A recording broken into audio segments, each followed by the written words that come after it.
one of the most unpunishable things you can do as a woman is have control over when and if you become a mother. You need to guard your womb. And this is something that I've been talking about over the last week or so on TikTok, about how me deciding to remain child free is my way of ensuring that I maintain my freedom, my flexibility, my agility, but also I ensure that I do not allow systems of power and other people to punish me, because ultimately, motherhood can be very punishing. And so what we're going to talk about in this video, it's not anti-child, it's not anti-motherhood, it's not anti-family. This is about agency. And it's about us understanding often as women, the difference between what we're taught and promised and what we actually go on to experience, and why reproductive choices, we should be reclaiming our authority over those reproductive choices. Okay.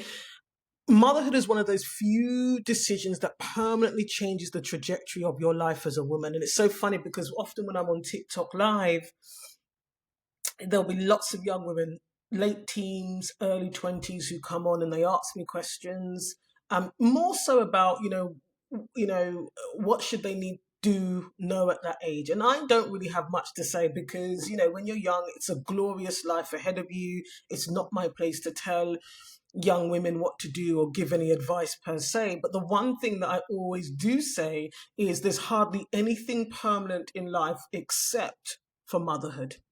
Okay. And this is the truth. There are other decisions that can be reversed. But parenthood usually can't be. Okay. And obviously there's always exceptions. There are individuals who may give their children up for adoption, etc. But my point is, usually, the motherhood piece, the parenting piece is a permanent, lifelong commitment. And so it is one that as women, we have to think about carefully. And I think it's also important to realize that we do live in a time now where women have far more choices. Women in the West, okay? I know I say this often, but I think it's important because this may be the first time that you are tuning in. But I always acknowledge that there are women in certain places in the world whereby they do not have agency and choice over their reproductive rights, okay, and reproductive options. And actually, having children is something that just happens. There's maybe lack of access to contraception. Culturally, maybe it's not allowed, etc. And that puts them at real risk sometimes in terms of their health. But it means that they end up having children that they don't necessarily want, or more children than they or their body can handle. But the truth is that once a child exists in your life, every future decision exists in relation to that reality. And for women, those stakes are much higher. And with a lot of the conversations that are happening around a declining birth rate, and of course, one of the things that I find quite interesting is when I look at those conversations, all too often, okay, you do not have experts, researchers, and professionals from the global south or the global majority.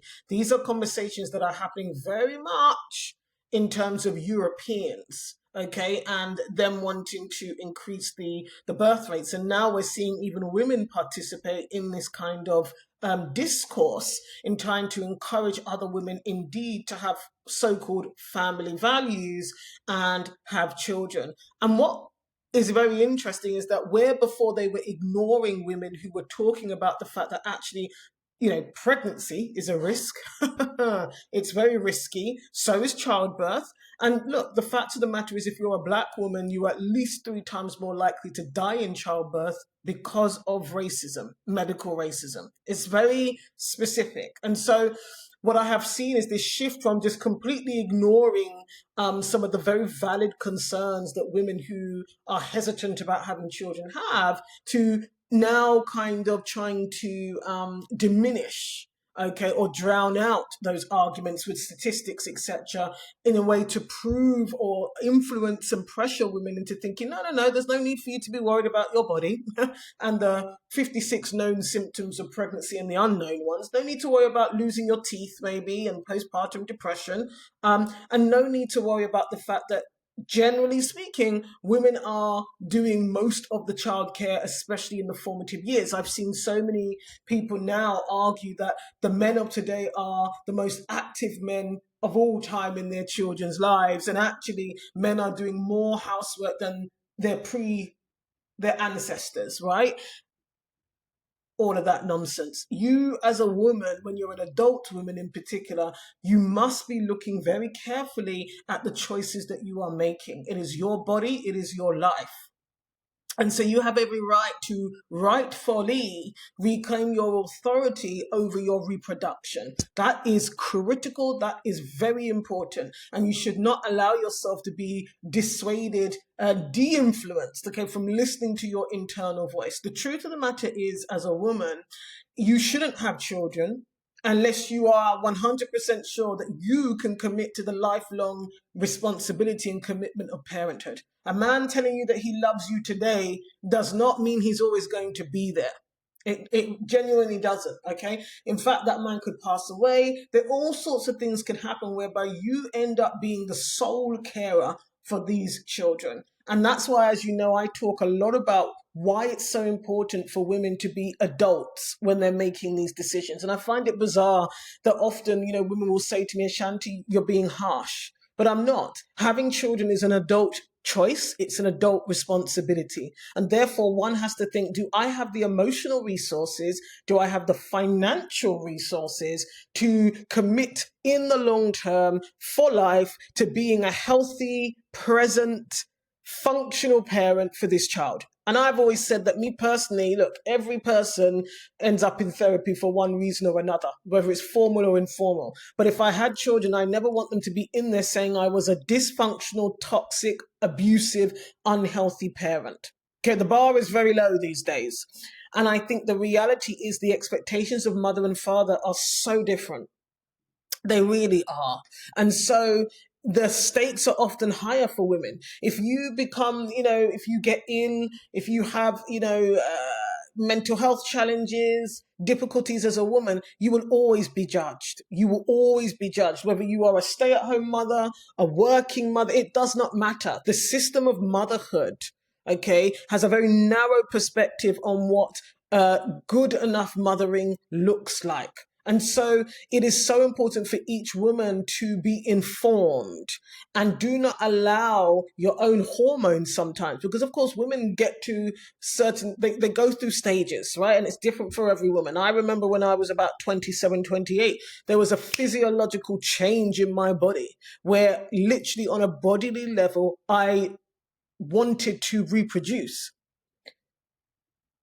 I never had that desire before. Up until that age, I never wanted to be a mother. Now that passed, thankfully, but it was there, I would say, for about 3 years, maybe, where I felt physically, it was just like a change occurred, but I rode it out. And here I am on the other side now, 10 years later, and no regrets whatsoever for remaining child free. This is very important. Really taking control of your reproductive choices and rights is very important. Okay. Things like, when, as I say, young women ask me, don't be having children with every man you're in a relationship with. It's not necessary. You do not need to be keeping receipts. Okay. Don't have children with someone because they say they want children. There's a difference between lineage and legacy. Unless somebody has demonstrated they have the capacity, the willingness, the traits of a parent, do not just be having children off of vibes and someone saying that they love you and that they would love to have children. That means nothing. That is hot air. Okay, it's a serious responsibility. So not having children with people you've just met within months of meeting people, it is imperative, if you are choosing to have sex with people, that you use condoms or some form of contraception. I don't care what it is, because we must be mindful, we must be responsible, we must be conscious when we're creating new life. And I know this can be unpopular because no one likes to be judged, no one likes anyone to say anything. The fact of the matter is, a lot of the time it's a lack of contraceptive use that leads to these situations where you end up having a child with someone you barely know, you barely like, and you most certainly do not trust. I've always known From childhood, having been raised by a single mother, I will not be having children. I will not be a single mother. And when I say this, I do not mean, I'm not referring to divorced mothers, because that's a different thing. You tried your best. And in this day and age, I'm not referring to solo motherhood. You know, people make their own choices. Time has evolved. Options are available for people, and that comes with its pros and cons and risks. My point here is be very responsible. Guard your womb. It is imperative that you guard your womb. Okay, because these are not decisions to be taken lightly, and you most certainly cannot take them on the basis of a man telling you that he loves you. You must, both of you have resources to provide for these children that are coming. And you have to be prepared as a woman to potentially have to raise that child by yourself. This is just the reality. It is the reality. So that's probably the one thing I know based on my experience. I deducted very early on in life that one of the biggest hazards for women to their mental health, to their longevity, to their peace of mind, to a regulated nervous system is the fact that they often are having children with people they should not be having children with. Because for the rest of your life, you are linked to that person in some way or another. Yes, you are. You're either thinking about them being there or thinking about them not being there, depending on the circumstance. And I don't want any man to be living rent-free in my head in that way. Okay? You only have to look at that influencer, is it Liz the Wizard? Right? She's right now very distressed, sharing her thoughts online, which is not wise, given that she's in the middle of a custody battle. But the point is, she is separated from her child. And she's separated from her child not only in terms of time zone and distance, but her and the father of that child are not on good terms. Okay, these are some of the ways we as women can complicate our lives when we do not guard the womb. Right? We do not guard the womb. There are women who sometimes get desperate. They feel lonely. They are experiencing grief and sorrow because maybe they genuinely wanted to be mothers. And I do always try to be sensitive because there's a difference between being child free and childless, right? Some people are not, it's circumstance. They didn't plan not to have children, and that can be a very deep ache and grief. And so, but I'm speaking to women who are maybe on the fence, hesitant, or you know you don't want kids. You cannot allow any old man to come along and just be talking fraff in your ear. Yeah, just because you're hormonal aroused, that is not a reason. That is not a reason to suddenly start allowing yourself to get pregnant. It's not every man you're in a relationship with. Wrap it up. Wrap it up. Wrap it up. Because mothering can be very punishing. And so you need to go into it with your eyes wide open. It's 2026 now. It's 2026. So we really need to get real about this. And the risky zone for a lot of women, as I say, teenage years, but we see less teenage pregnancies these days, but it's that kind of, 27 to 37, people lose their minds. Again, sometimes I think any old man will do. No. It's more headache than it's worth. And one of the reasons why I've been able to remain, have peace of mind, quite frankly, and remain as unpunishable as I can be, it is because I have remained child free. I have not allowed any permanent links between myself and anybody else. No. And this became particularly potent or relevant to me when I was assaulted the first time. The number one thing on my mind in the midst of shock and trauma was I will not allow there to be any receipt of this. No. And so I prioritized, I made sure that I had taken contraception right after. I did not mess about because I said, no, I will not allow this man to punish me once or for a lifetime. And this is the thing I want to talk about here is reproductive coercion is real. It is a real thing. I saw the other day, there was a panel discussion happening. And as usual, people have an obsession with single mothers. Apparently they're the decline of society, but as if they're getting themselves pregnant. But anyway, and one of the panel members, specifically the men on the panel, was saying that reproductive coercion is not real. And if it is real, it's rare. That is a lie. That is a lie. Okay, it is a lie. Now, the thing is that so many women who report, coercion, assaults, no contraception is being used. Now, outside of non-consensual scenarios, there are lots of women in consensual scenarios whereby it is always a bartering and negotiation for contraception to be used. There's an expectation that they are the ones who consume hormonal contraception, or there's a constant bartering. Again, women aren't always listened to, but the amount of women who talk about the fact that their partner refuses to wear contraception. We must be, as women, you have to be firm. You have to hold to your boundaries about these things. You do. Because ultimately it's you who has to live with the consequences. And this is why I made sure I took contraception straight after. I did not allow that thing. I didn't even want it to touch the sides, much less be implanted, because I decided, no. I will go on to live a full life, regardless of this particular occurrence. Okay, it is crucial. I prioritized that because I was not going to allow somebody to have control over me. You see examples of reproductive coercion in so many other ways. Some women, they're pregnant every year. And it's not because they want to be. Every time they want to go back to college, every time they want to get a job, they're pregnant again. Not by accident. Okay, sometimes when you're a successful woman, you've got to a certain age and stage in life, you are joyful, you're able to travel, your life is organized. Men target that.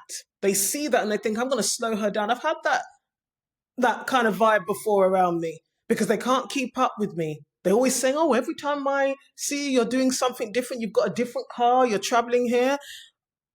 I'd love to have children. I don't. I won't. I will not be having children with you because I know the game. Because a lot of the time, it's not that they're dreaming of a family life with you. They're not dreaming of changing nappies. They're not dreaming about wiping butts. They're not dreaming of being in the car on the way home, having to, have conversation. They're not dreaming of remembering the school teachers' names, remembering somebody else's anniversary, birthday, booking doctor's appointments. That's not the dream. That's not what they're dreaming about. Difference between lineage and legacy. Difference between lineage and legacy. You do not need to have children to have a legacy. Lineage is just the existence and continuation of your DNA. And so when you are a smart woman, a successful woman, it doesn't even matter about smartness or success. A lot of times, sometimes you've got to a certain stage in life. Now is not the time to fall like a deck of cards unless you truly desire to have that child on your own terms.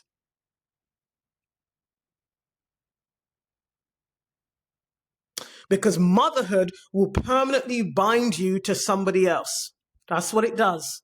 And I'm not just talking about that child. Sometimes in the equation, they're the easiest to deal with. It's that other parent. And so reproductive coercion is real. People being pressured into pregnancy, intentionally creating pregnancy, stealthing, okay? Using pregnancy and childbirth to stay connected and have access and control women. This is what I say. Your womb is not a playground for the male ego. Your womb is not the playground for male ego. A lot of the time, it allows men to keep having access and control over what you can and can't do. Because now they want to have conversations about who you can have around your child. Now you can't travel without their permission with their child. Decisions about schooling must be joint, etc., etc., etc. No. You have to have self-discipline. You do. You've got to be focused. If you don't want children, don't have them. Don't allow yourself to be convinced. And on that note, okay, what I do find a lot of the time when I talk about the benefits of being child-free, if that's truly what you want, of course, you will find that there's a lot of women and men who say, but women are designed to have children. Biologically, that doesn't mean you have to use your womb in a certain way. You are no less of a human being. You are no less whole and valid if you do not have children as a woman. It is not the quintessential indicator of womanhood and femininity to procreate. It is not. You are not abnormal. Just this morning, I heard on a TikTok live, a man describe women who say they don't need these things in life as abnormal and having a mental illness. Now, obviously he is a complete fool. But what I'm saying is there are people who actually believe this. They will tell you things like you can't experience happiness. There's no happiness like being a mother. Okay. Why do we have all these people going no contact with their mothers? All these people talking about their mothers in therapy, people who've been abused by their mothers, right? Motherhood doesn't look one way, and there's no guarantee that the child enjoys being mothered by that person and that the mother is enjoying being a mother. So you must reject these false premises that the natural, divine, only sole purpose of a woman is to procreate and become a mother. That is not the case. And there will be people who are offensive, because I find it offensive to be told that my life does not have purpose because I do not have children. What are you talking about? Okay, not least because when these mothers are coming online talking about the decline in the village that they're really referring to is female labor, might I add. Because they're not referring to men. When people talk about where is the village going, they're not referring to men. They are talking about female labor. They're talking about aunts, cousins, sisters, female friends who used to be around in abundance. But you see, us single people now, we don't want to be used. It must be reciprocal, mutual community. Right? So anyway, when they talk about this village, they are talking about the decline in female labor being readily available, okay, for people who are indeed mothers and in units. And usually that's because their own husband isn't pulling his weight. That's what the real issue is. It's not everybody else's problem. It's not the village's problem. It's the fact that as a unit, you decided to have kids. You should have had your resources in order. And then what the village does is supplementary. It is a bonus, okay? So reproductive coercion is real, okay? And it's something that we need to be very much aware of. And so there's nothing wrong with being child-free. And it is often the cheat code. It is leverage. It gives you options. It gives you options, especially when you don't really want children. So you can't give in to pressure or influence where people are trying to make you doubt yourself. No. Yeah? And also, you can't be making decisions to have children on a whim. This is a new relationship you're in. The amount of times women, 2-3 months, then they're pregnant. You barely know the person. And then when things end, you've got a whole headache on your head, quite frankly. Okay? So you need to think beyond chemistry, beyond love, beyond charisma, beyond the physical attraction that you have with this person in the here and now. And also, good intentions don't count. Too many people will say, but I didn't mean to. I thought he was... No. Yeah? Look at their life now. Look at their habits now. What is that telling you? And on that note as well, when you meet somebody who's got several children with several other people, we need to be thinking about this. We need to be thinking about this. And people don't like it when I talk about this. Okay, because there's a rebranding of step families happening right now. You know, it's all about, you know, it's so amazing, blended families, so rich, blah, blah, blah. Listen, when you're a woman who's got to a good old age and you have your peace of mind, your life is structured and organized. Yeah? Your nervous system is regulated. You've got peace of mind. Why would you go and attach yourself to a man that has several children with several other women? I'm not talking about a man who used to be a husband. Not a man who used to be a husband and had children in said marriage and who is healthily co-parenting. I'm not talking about that. I'm talking about men who have never married and have more than one child with more than one woman. That is a recipe for disaster. And I know it's unpopular to say, no one wants to say that these days, but I'm saying it. You couldn't sign me up for that. I didn't come this far to go down that road. I'm not navigating any co-parenting nonsense. I'm taking on any stress, dysfunction, chaos, crisis. Don't bring it to my door because my life is peaceful. And the irony is those type of men want to enjoy your peace. The peace that you've worked to create in your life. Hence why you're child free. That's why, you know, everything's tickety-boo. You've got peace of mind and some joy in your life. Laughter. You get to sleep when you want to sleep. pH balance, really good. They want to enjoy that. They want to enjoy that. But they're bringing wahala. No. No, no, no, no, no. No. Right? We need to be firmer. We do need to be firmer with this. This whole love nonsense after he's wreaked havoc on other people's lives. No. Right? And some of you are dating men who've got children that are fresh out the oven. The steam is still coming off that baby and he's moved on already.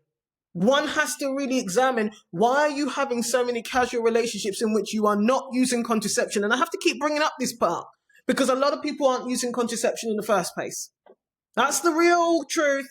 It's not that they use contraception, it failed. Apparently everybody is in the 1% that doesn't work for. These men in particular didn't even have contraception in the first place. That reveals character. Because you're not serious then. If you're out here having relations with women and you're not using contraception and you are producing children as a result, you are not serious. And so when you are a woman who has your life together and you're child free and you're in your 30s and 40s, forget that nonsense. Forget that nonsense, because now you're inviting unnecessary havoc into your life. And as I say, there's a rebranding of step families happening where people, again, women mostly, are embracing the challenge of being a stepmother and, you know, having to ingratiate themselves in messy situations. Messy situations. And the funny thing is, when you talk to men, they're far more pragmatic about this kind of thing. They don't just go and pair up with any woman who's got kids already. You'll notice that. Okay, so we need to be, as women, far more pragmatic, and sometimes it calls for some self-control, some self-discipline. If you're attracted to the man, you know what? Limit it. You don't need to be producing for him as well. You do not need to be the third, fourth, fifth mother of his children, because you are not special and you are not an exception. The system is the system works the way it works. So you're not going to get a better deal than the other women that he's left behind. And quite frankly, I'll never understand how a woman can sleep at night knowing that a man is not caring for children that are DNA connected to him who are already on the earth. I don't get it. I don't know it could never be me. You can't be next to me wrapped up warm, having a good night's sleep, counting sheep. Meanwhile, you're not providing for children you've already got. This is what I mean. As a woman, it is a cheat code to remain child-free, especially as you get older. Especially as you get older. So it is discernment, it is good stewardship, it is responsible, okay, to guard your womb, because actually it is very much connected to your future and the quality of life that you are going to be living. And like I say, this is not about being fearful of men. It's not about rejecting motherhood. Motherhood is a beautiful thing when it's done in a healthy way. Beautiful. I'm not saying be cynical of everything, but you know what? Your womb is not a playground for a man's ego. It should be a conscious choice.